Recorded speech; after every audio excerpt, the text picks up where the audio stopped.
kelas 10 setuju? Ya. Assalamualaikum warahmatullahi wabarakatuh. Waalaikumsalam warahmatullahi wabarakatuh. Untuk memulai kegiatan pada hari ini, silakan ketua kelasnya dipimpin doa. Duduk, siap, gerak. Doa memulai kegiatan belajar mengajar pada hari ini. Alangkah baiknya kita berdoa menurut agama dan kepercayaannya masing-masing. Berdoa dimulai.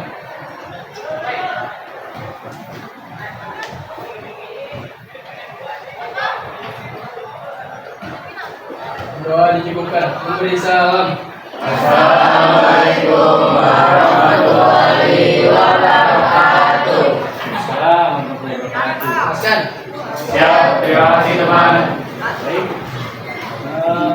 Bagaimana kabarnya hari ini? Alhamdulillah, baik. Sehat ya. Tapi ada beberapa teman kita kayaknya lagi musim sakit ya. Ya, Pak. Baik. Hari ini siapa yang tidak hadir? Ada Panji, Pak. Panji. Panji kenapa? Sakit.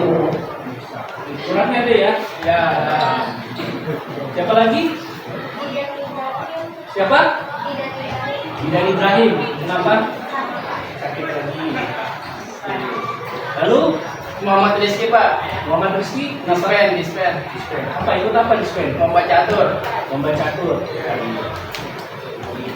Udah itu aja. Ada semua yang lainnya sehat ya?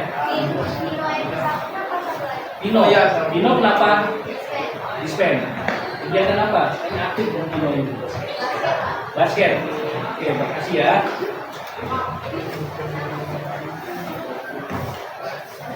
Baik, pada hari ini kita pelajaran coding dan kecerdasan artifisial ya. Dimana pada pertemuan kemarin kita sudah membahas tentang pengertian apa itu kecerdasan artifisial. Ya. Nah, pada kesempatan kali ini saya akan menjelaskan di sini mengenal kecerdasan artifisial atau AI dan pemanfaatannya dalam kehidupan sehari-hari, ya seperti itu.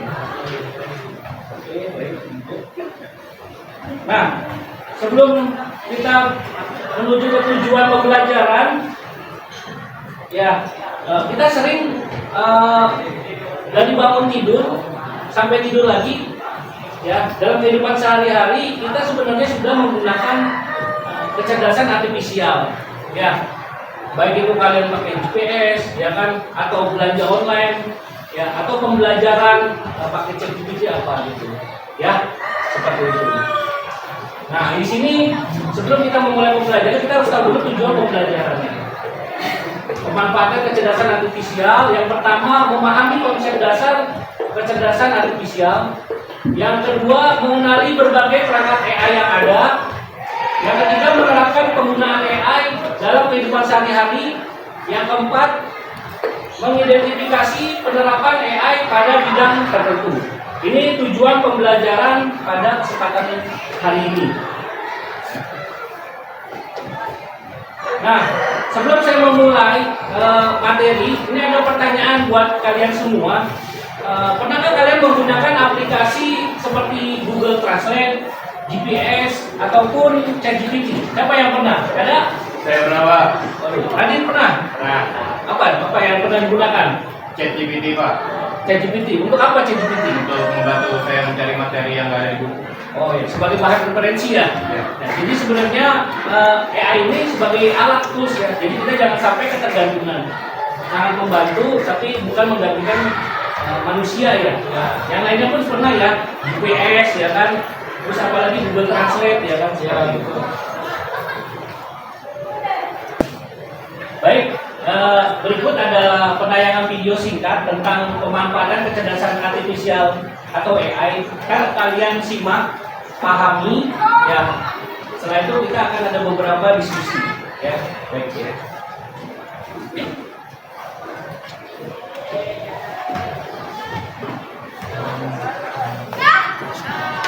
Perbuatan.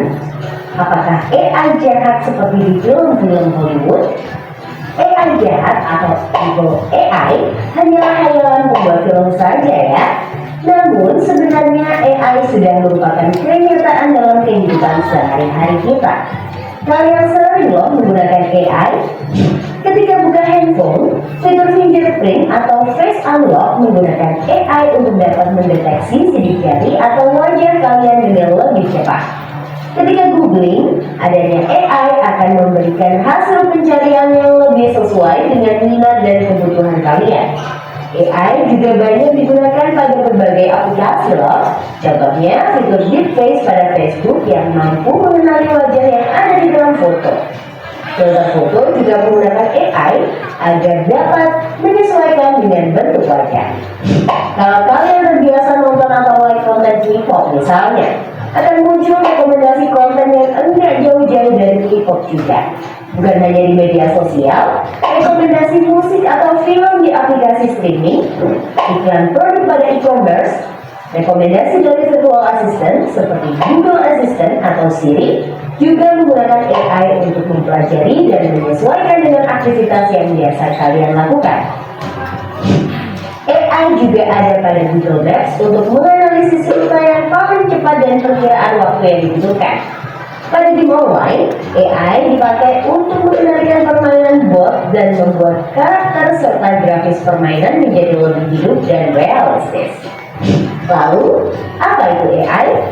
AI atau Artificial Intelligence atau kecerdasan buatan adalah sistem yang memungkinkan mesin atau komputer untuk berpikir, belajar, dan melakukan tugas seperti manusia. Istilah AI muncul pada tahun 1956 dalam konferensi Dartmouth yang diinisiasi oleh John McCarthy, seorang ilmuwan komputer asal Amerika Serikat. Di antaranya ada 4 teknik dasar pada AI, yaitu searching, reasoning, planning, dan learning. Searching adalah teknik menemukan langkah-langkah yang sistematis untuk mencapai suatu tujuan atau solusi. Contohnya AI pada Google Maps. Reasoning adalah teknik menarik kesimpulan berdasarkan fakta-fakta yang ada. Contohnya AI pada aplikasi pendiagnosa penyakit. Planning adalah teknik memecah masalah kompleks ke dalam sejumlah operasi yang lebih sederhana. Contohnya AI pada mesin perakitan kendaraan. Learning adalah teknik mengajarkan pola-pola data untuk memperoleh pengetahuan. Contohnya AI pada sistem mobil tanpa pengemudi. Lalu, apa saja ya keunggulan menggunakan AI? AI dapat menyelesaikan tugas dengan cepat dan efisien sehingga dapat menghemat waktu dan sumber daya. AI dapat menganalisis data yang besar dan kompleks serta menemukan pola dan tren dari data tersebut. AI dapat bekerja secara konsisten dan mengurangi kemungkinan human error yang biasanya disebabkan oleh faktor kelelahan atau ketidaktelitian manusia. Selain itu, AI dapat bekerja 24 jam penuh, tidak seperti manusia yang terbatas. Sebaliknya, apa risiko menggunakan AI? AI membutuhkan data yang besar dan berkualitas tinggi untuk belajar dan beroperasi secara optimal. Kualitas data yang buruk dapat memunculkan hasil yang tidak akurat. Lalu, analisa atau rekomendasi yang diberikan oleh AI juga akan mengandung bias pada data yang diberikan kepadanya. Contohnya, jika data yang diberikan pada AI kebanyakan berasal dari pasien lelaki, maka analisa penyakit yang diberikan AI akan lebih sesuai untuk kondisi pasien laki-laki dibanding pasien perempuan. Selain itu, ada juga resiko keamanan privasi. AI dapat merekam informasi pribadi dan segala aktivitas di dunia online. Data-data tersebut dapat disalahgunakan untuk tindakan kejahatan. AI memberikan kemudahan dan dapat melakukan pekerjaan manusia. Namun, kemudahan ini dapat memicu sifat malas dan serba instan. Selain itu, orang bisa saja kehilangan pekerjaan karena digantikan oleh AI.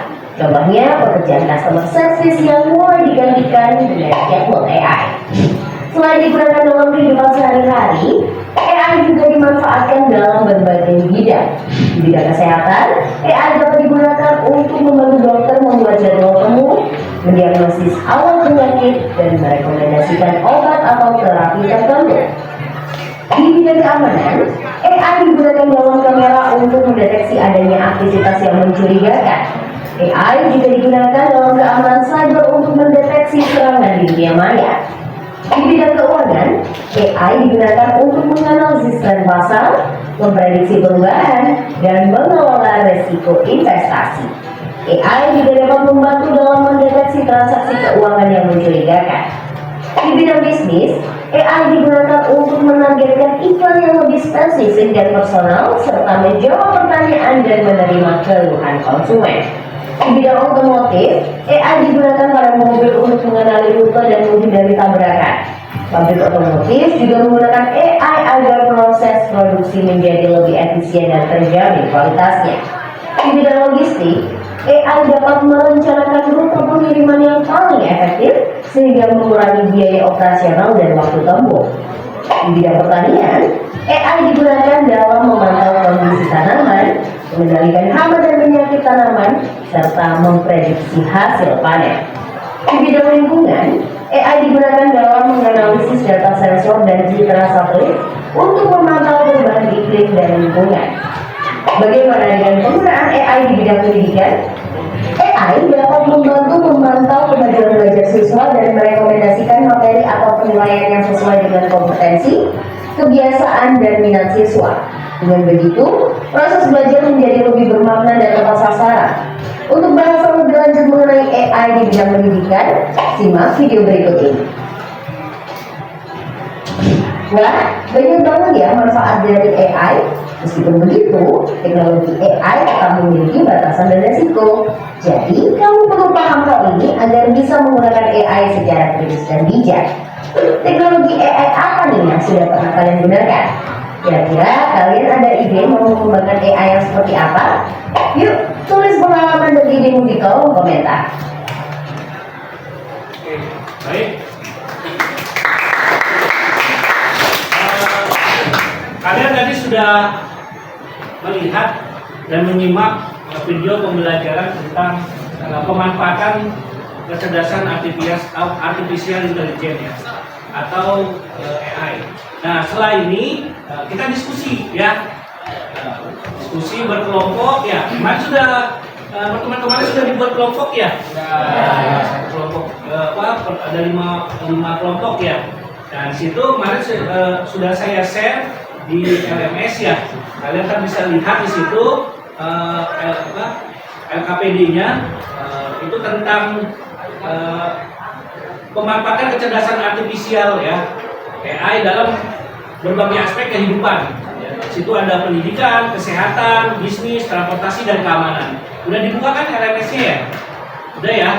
Oke, baik. Nah, itu diskusi. Kalian pilih tiap kelompok ya, tiap kelompok. Jadi kesepakatan. Jadi ini kita mana kelompok 1. Yang mau di kelompok 1 mana? Ini ya, kelompok 1. Ya, kelompok 1 mau apa? Bidang pendidikan. Ya. Baik. Kelompok 2 siapa? Kelompok 2. Kelompok 2 apa? Bidang kesehatan. Baik, kelompok 3. Kelompok 3 apa? Bisnis. Baik. Kelompok 4 apa? Transportasi. Baik. Kelompok 5. Kelompok 5 tentang apa? Berarti terakhir ya? Keamanan ya? Keamanan. Baik. Kan kalian silakan diskusi ya. Di sini ada pertanyaan. Contoh aplikasi AI-nya apa saja? Lalu dampak positif dan negatifnya seperti apa? Setelah itu, ntar perwakilan kalian untuk maju mempresentasikannya. Ya. Baik, silakan didiskusikan. Silakan.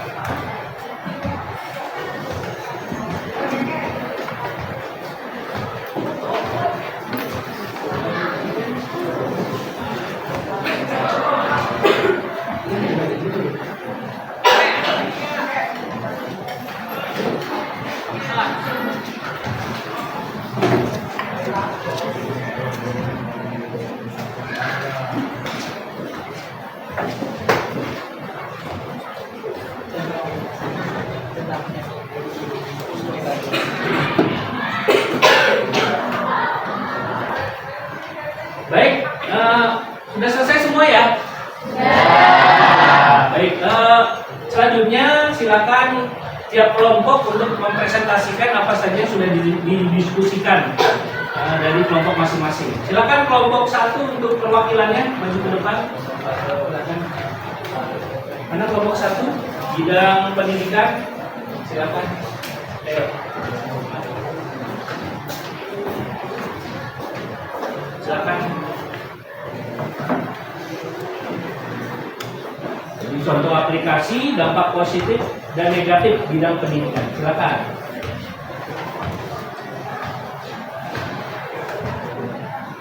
Assalamualaikum warahmatullahi wabarakatuh. Waalaikumsalam warahmatullahi wabarakatuh. Kami perwakilan dari kelompok 1, saya Irawan dan saya Yamanda Zaka. Saya di sini akan membacakan hasil diskusi kami, yaitu pemanfaatan AI dalam bidang pendidikan. Contoh aplikasinya yaitu Brainly, Quizzes, dan London. Dampak positifnya yaitu mempermudah akses belajar, terus belajar jadi lebih praktik dan menyenangkan serta mendukung pembelajaran menjadi. Untuk dampak negatifnya yaitu ketergantungan, karena siswa jadi malas berpikir kritis karena terbiasa hanya mencari jawaban yang bisa. Baik, ada yang mau ditanyakan? Silakan, ada yang ingin bertanya, sesi tanya jawab. Silakan, nama siapa dari kelompok berapa? Silakan berdiri. Suaranya yang Perkenalkan, nama saya Putri Sari, perwakilan dari kelompok 3 Ibu bertanya, bagaimana AI dapat membantu meningkatkan kualitas pembelajaran di sekolah? silakan. Ya, terima kasih atas pertanyaannya, Putri. Jadi di sini saya ingin menjawab.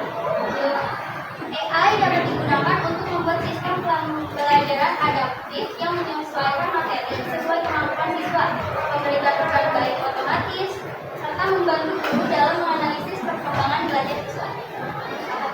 Terima kasih. Baik. Silakan kelompok 1 untuk menutup. Baik, sekian itu saja hasil diskusi kami.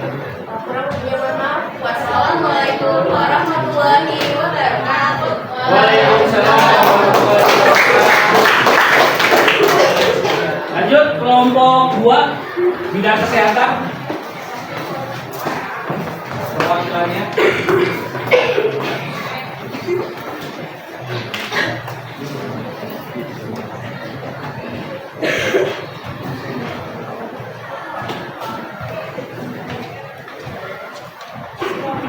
Silakan.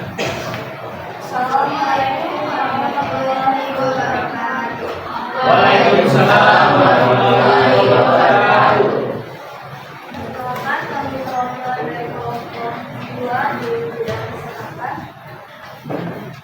Saya Nurul Aulia, nama saya Nurul Aulia. Bapak Ibu, ada contoh aplikasi SPA, MDM, dan semua. Dan dampak positifnya itu berbeda. Yang pertama, proses lebih cepat dan akurat. Yang kedua, efisiensi waktu dan biaya. Yang ketiga, pemantauan kesehatan jarak jauh. Dan yang negatifnya, pertama ada masalah genetis. Yang kedua ada masalah privasi data. Dan yang ketiga ada ketergantungan guru penggunaan AI. Pada pertanyaan. Oke, baik. Nah, ini bidang kesehatan. Ada yang ingin bertanya dari kelompok lain mengenai kesehatan? Silakan. Oke, baik. Ada apa ya? Silakan ya. Suaranya agak keras. Assalamualaikum warahmatullahi wabarakatuh. Waalaikumsalam. Perkenalkan, nama saya Dharma Maulana dari perwakilan kelompok keamanan. Di sini saya ingin bertanya, bagaimana AI membantu dokter dalam diagnosa penyakit? Paham ya pertanyaannya? Ingin menjawab keamanan. AI dapat menganalisis hasil CT scan atau MRI dengan cepat untuk mendeteksi penyakit seperti kanker, pneumonia, atau kerusakan organ yang lebih akurat. Baik, sekian kami. Wassalamualaikum warahmatullahi wabarakatuh. Terima kasih kelompok 2. Selanjutnya kelompok 3 bidang bisnis. Silakan perwakilannya.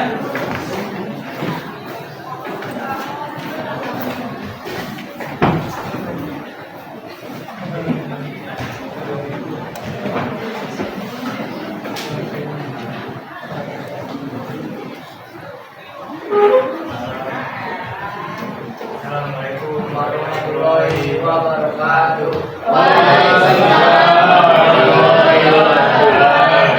Jadi saya perwakilan dari kelompok juga tentang penggunaan AI di bidang bisnis. Jadi mengenai bidang bisnis ini terwakilasi yaitu ada media, Bobis, dan Shopee. Dampak positif pengolahan penggunaan yang lebih baik dan meningkatkan efisiensi bisnis. Lalu ada dampak negatif juga ketergantungan tinggi pada sistem dan masalah privasi data di mana data belanja dan transaksi pengguna dipakai untuk training AI sehingga rawan disalahgunakan. Lalu ini apakah yang ingin bertanya? Oke, baik. Dari kelompok lain ada yang ingin bertanya? Bidang bisnis ya? Oke, silakan Regita. Sebenarnya perkenalkan saya dari komunitas di mana menurut kalian bagaimana AI dapat meningkatkan pengalaman pelanggan dalam bisnis?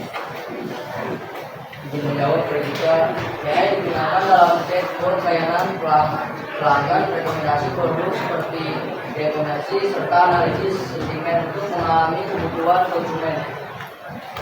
Gimana Regita dan yang lain? Paham ya? Oke, silakan kelompok kita ditutup. Terima kasih. Bisa ini apa?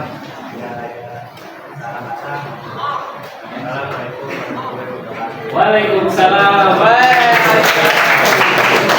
Oke, baik.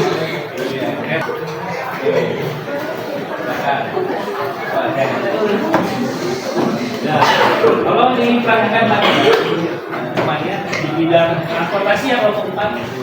Anda sini. Assalamualaikum warahmatullahi wabarakatuh. Waalaikumsalam warahmatullahi wabarakatuh. Perkenalkan diri, nama saya Saya Delia.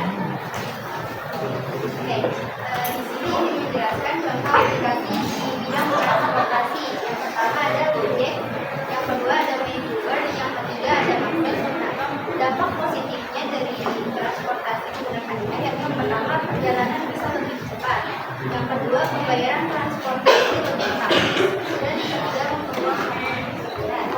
Lalu dampak negatifnya ada pendapatan supir kendaraan biasa bisa menurun akibat persaingan dan ketergantungan teknologi. Silakan dari Gimanda ya? Oke, silakan. Assalamualaikum warahmatullahi wabarakatuh. Waalaikumsalam warahmatullahi wabarakatuh. Sebelumnya perkenalkan nama saya Ganda Chandra dari perwakilan kelompok 5.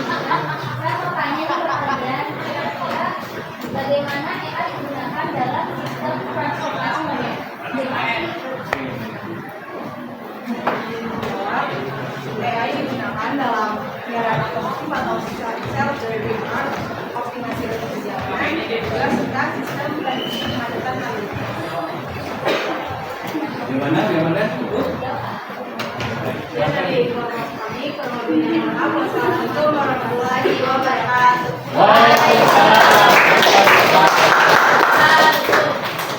Selanjutnya kelompok 5 tentang keamanan. Siapa perwakilannya? Oh, Dava.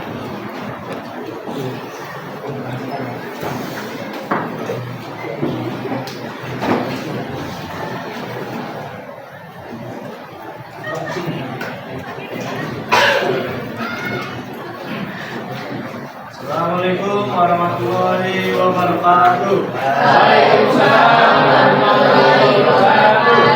Perkenalkan, kami dari kelompok keamanan. Sebelumnya izinkan saya memperkenalkan diri dulu. Nama saya Dava Maulana. Nama saya Kaisan Malik. Baik, di sini kami akan membacakan hasil diskusi kami, yaitu contoh aplikasi AI dan dampak positif dan dampak negatifnya. Yang pertama itu dari antivirus dan anti malware. Itu dia memiliki dampak positif. Pertama, menjaga keamanan saat online, misalnya saat buka website atau saat mengunjungi file. Lalu ada sisi negatifnya, yaitu tidak 100% menjadi aman atau masih bisa ditembus jika penggunaannya ceroboh atau ada virus yang belum terdeteksi. Oke, baik. Ada yang bertanya? Ingin bertanya siapa? Oke, baik. Yo ya, silakan Yo. Saya Dio Natasha dari kelompok 2 kesehatan ingin bertanya bagaimana AI membantu dalam keamanan cyber atau cyber security? Izin menjawab, Dio. AI dapat mendeteksi serangan cyber dengan cepat, mengidentifikasi aktivitas mencurigakan, serta memberikan sistem pertahanan otomatis terhadap malware dan phishing. Paham ya? Baik, silakan ditutup. Baik, kurang lebihnya mohon maaf. Assalamualaikum warahmatullahi wabarakatuh. Oke, baik. Tadi sudah semuanya ya. Kalian masing-masing kelompok memaparkan masing-masing bidang ya. Bidang dalam kecerdasan artifisial ya manfaatnya. Baik itu aplikasi yang digunakan, contohnya dampak positif dan negatif. Nah, refleksi pada hari ini yaitu saya akan memberikan yaitu artificial intelligence ini.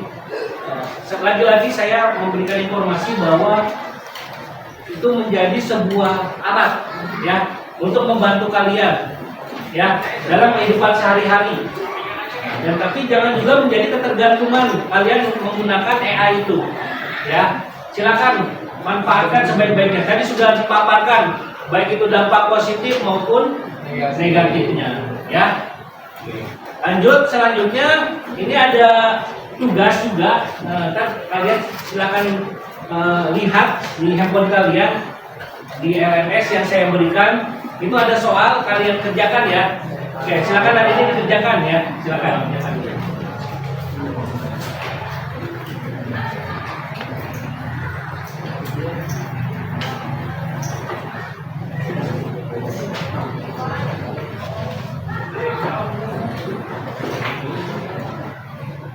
Sudah ya.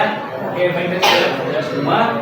Jadi itu tugas selanjutnya yaitu bagaimana tentang kelebihan kekurangan penggunaan AI di bidang lain dalam kehidupan sehari-hari ya, di luar yang bidang yang tadi ya. Oke. Baik, untuk pelajaran selanjutnya ya yang akan datang kita akan mempelajari tentang bagaimana menggunakan aplikasi dengan prompt ya. Prompt itu perintah ya. Prompt dari aplikasi yang digunakan di AI ya, untuk pertemuan yang akan datang. Baik, sebelum kita menutup materi pada hari ini, ada motivasi buat kita semua ya. Ingat, jangan lelah untuk belajar. Orang tua kalian itu tidak mengharuskan kalian untuk sukses, tapi beliau berharap kalian untuk sukses dunia maupun akhirat.